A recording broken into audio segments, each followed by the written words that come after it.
The Devil's Sea, also known as Dragon's Triangle and the Pacific Bermuda Triangle.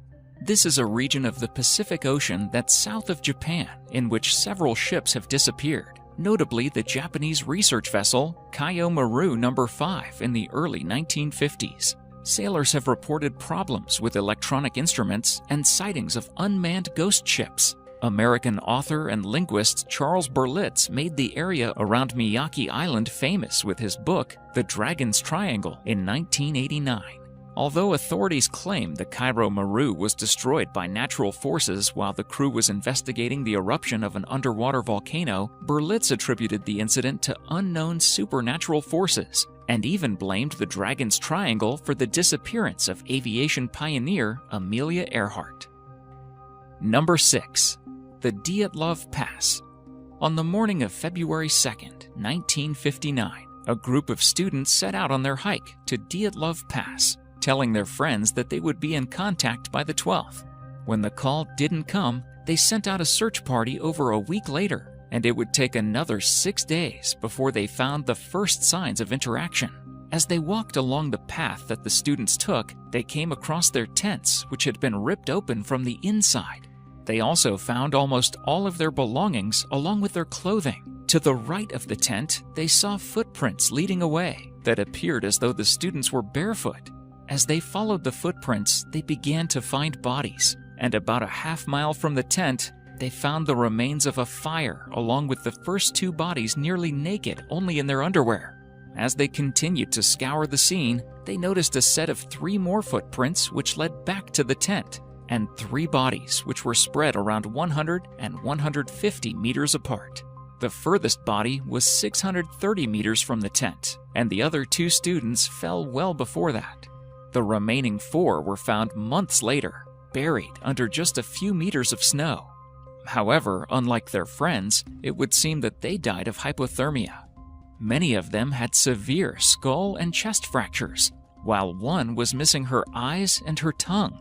The coroner would say that the fractures could not have been dealt by any kind of human and were far too specific to have a product of an avalanche be involved. The students also had strange brown and orange tints to their skin, along with discoloration in their hair. But what baffled investigators the most was that there were no other tracks leading to the bodies other than those of the students themselves. The official cause of death in the coroner's report would be an unknown compelling force. And to this day, almost 60 years later, the scene remains unsolved. What do you guys think happened? Number 5. The South Atlantic Anomaly. You've heard of the Bermuda Triangle. You may have even heard of its Pacific counterpart, the Devil's Sea near Japan. But did you know about the South Atlantic Anomaly? It's a region over South America and the South Atlantic Ocean centered around 30 degrees west and 30 degrees south. And it's big, a little larger than the entire United States. Some say it's a danger to anything entering it, and they point most specifically to the crash of Air France Flight 447 in June of 2009, in which 228 people died. Whereas the Bermuda Triangle and the Devil's Sea are merely lines drawn on a map, the South Atlantic Anomaly is a measurable physical presence. For years, there have been numerous technological failures. Things simple as a compass to technology as complex as the International Space Station. Many ships and aircraft that pass through the area have allegedly gone missing, and because of the technological interference in the area, many of the aircrafts and ships are never found because technology is needed to search for them. The magnetic interference is so great in the area that even the Hubble Space Telescope doesn't record while passing through the field. Astronauts on the International Space Station also do not perform spacewalks, as the radiation causes visual disturbances and often manifests as shooting stars. Number 4. The Alaskan Triangle, also known as Alaska's Bermuda Triangle. Spanning the vast southeastern reaches of the Alaskan wilderness up to its mountain ranges, an unusual number of hikers, boats, and planes vanish without a trace. In fact, the state of Alaska has not only twice the American national average of people reported missing, but also the lowest statistics for people found. Is it the unforgiving weather, wild animals, immense uncharted terrain, or something more sinister?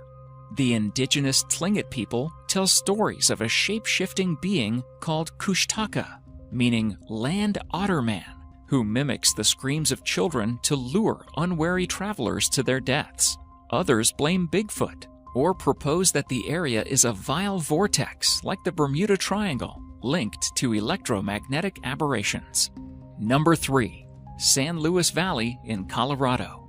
This is a place where a cattle rancher came out to find almost all of his livestock had been completely murdered, skinned alive, with their organs almost surgically removed.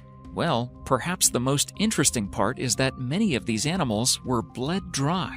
This would become a center of alien conspiracy theory, as no clear explanations could ever be given as to why livestock was being slaughtered in mass numbers with barely a trace of blood. In one case, the only evidence that was found were 3 concentric burn marks near the corpses of the livestock. UFO enthusiasts believe that these are actually thrust marks from an extraterrestrial spaceship. There are also trace levels of radiation found on the sites of many of these massacres. Such an enormous massacre would have surely caused some kind of noise, right? Well, wrong. Almost all of the farmers who have experienced this phenomenon have not heard a single noise the night before. And in one of the more stranger cases, a farmer said that for some reason he slept for over 24 hours during the incident. In the years following the death of their livestock, many of these farmers have been unable to yield any kind of crops or harvest from their land because it had been drained of all its nutrients. One of the more eerie things to come out of the entire fiasco was an overarching sentiment among the farmers that they felt as though they were being watched. And for some reason, they could tell that whatever was watching them was not human. Could these be the ramblings of a farmer? Or have the farms been marked, and there is actually someone watching them from above Earth? What do you think? Number 2. Island of the Dolls. As you navigate this creepy island just south of Mexico City, thousands of small, unblinking eyes watch your passage. The island is actually man-made, dating all the way back to the floating gardens of Aztec times. As legend has it, owner Julian Santana Barrera found a little drowned girl in the canal and a doll floating close by, which he hung in a tree as a sign of respect. But shortly following this act, he started to hear whispers, footsteps, and screams following him in the dark. Santana Barrera spent the next half-century hanging dolls to pacify the girl's spirit. When he died in 2001, his body was eerily found in the same spot he had found the drowned girl. Number 1. The Nazca Lines.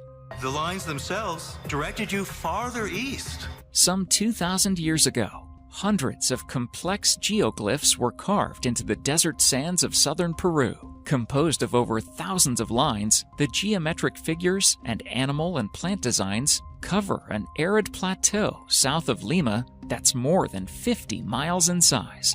How were such complex designs created without aerial technology? Why did these people create shapes in the soil that are visible only from the air or hilltops? While scholars claim the lines were constructed using simple surveying equipment, others conjecture the use of hot air balloons or speculate that the lines were once alien airfields. Various other users have been proposed, from religious symbolism to astronomical calendars to irrigation, but their ultimate purpose remains unknown. Thank you so much for watching, and if you enjoyed the video, please let me know by clicking the like button. Do share, write a comment, and don't forget to subscribe so that you can catch up my next video.